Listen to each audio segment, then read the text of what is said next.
ngayong halalan, ano-ano nga ba ang 10 utos sa responsableng pagboto? Una, bumoto ka ayon sa sinasabi ng iyong konsensya. Pangalawa, igalang mo ang kapasyahan ng iba sa pagpili ng kandidato. Pangatlo, kilalanin mo ang pagkatao, kakayahan at katangian ng mga kandidatong naniligaw sa iyong boto. Pang-apat, alamin mo ang mga issue, plataforma at programa ng mga kandidatong tumatakbo sa halalan. Pang-lima, huwag mong ibenta ang iyong boto.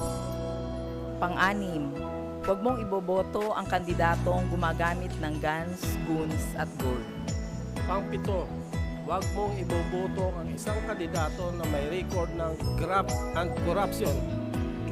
Pang-walo, huwag mong iboboto ang kandidato dahil lamang sa utang na loob, ganda, popularidad o pakikisama. Pang-siyam, huwag mong iboboto ang kandidatong immoral sa kanyang personal na pamumuhay. At panghuli, isalang-alang mo ang iyong bayan sa pagpili ng kandidatong iyong iboboto.